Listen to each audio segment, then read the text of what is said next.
Good afternoon, my name is Niko House, host of the political radio show Mikasa Sukasa, and I urge you all to join our One Follow, $1 campaign where we show the mainstream media that we no longer need them. Join our campaign by clicking the Patreon link below and donating $1.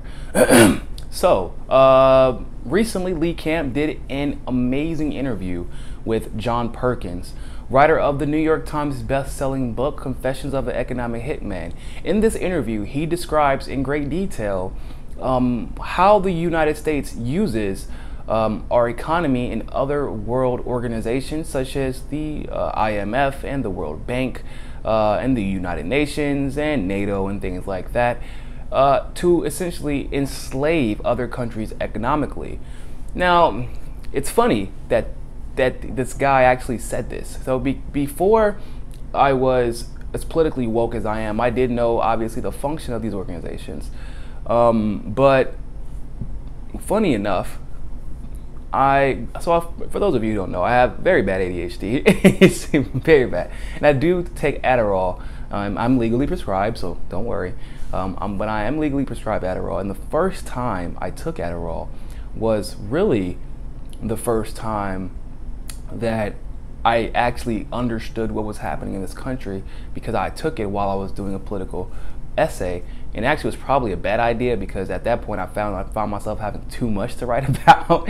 But nonetheless, I realized, I'm like, okay, holy crap, the United States realizes we can't invade every country that we want to control, because eventually if you invade them and then you call them in some name, the United States, for example, if you invaded Mexico and call it that, made that LA, call little Los Angeles or whatever, or big Los Angeles, or you invaded Ecuador and somehow we took over their government and their policies, but what that leads to is a lack of control, and then their problems become your problems, right?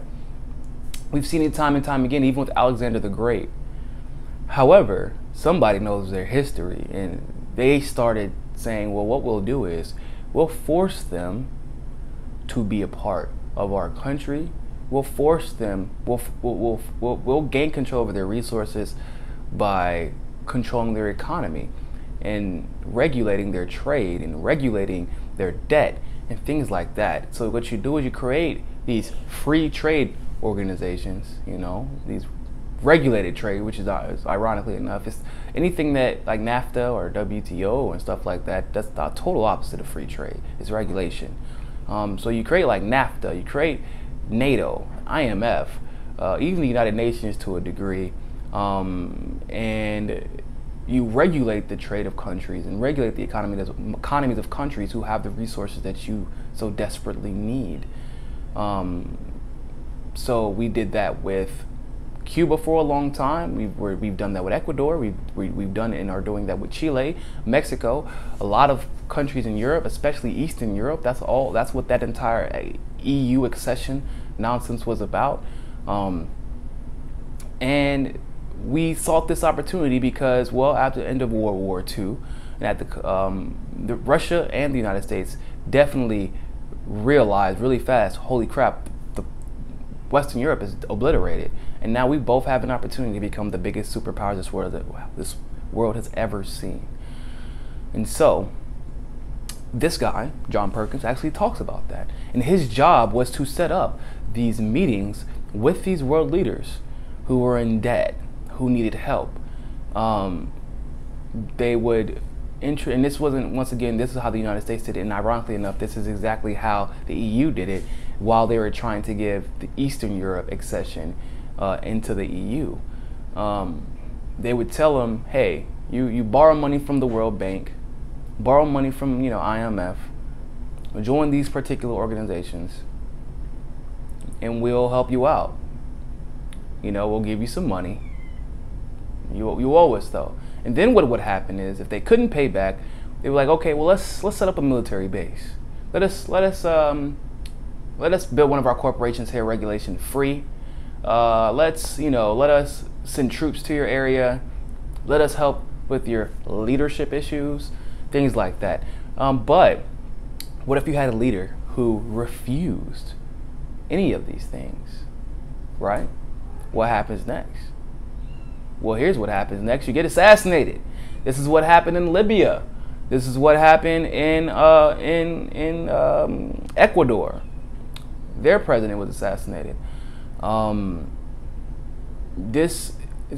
Ecuador hates us to the point where they just said, screw it, we'll borrow money from China instead, because they haven't tried to assassinate our leaders, nor have they tried to install a military base here.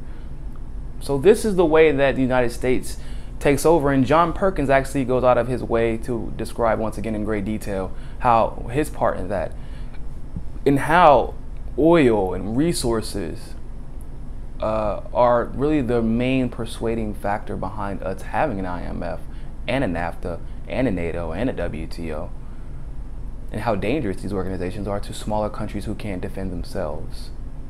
And he describes, which I'm sure if any of you have watched my videos in the past, he goes on to describe how serious the fact that they're essentially these policies that they've been using in foreign countries, they've been using on the American citizens.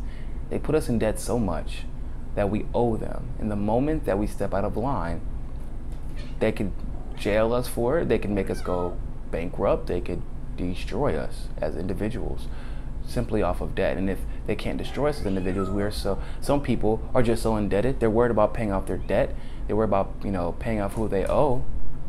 And the easiest way to keep someone sedated is by preoccupying their mind and their goals. And a lot of people's goals have become paying off their debt, school debt, all that good stuff. So I strongly urge you all to watch this interview. It's absolutely amazing.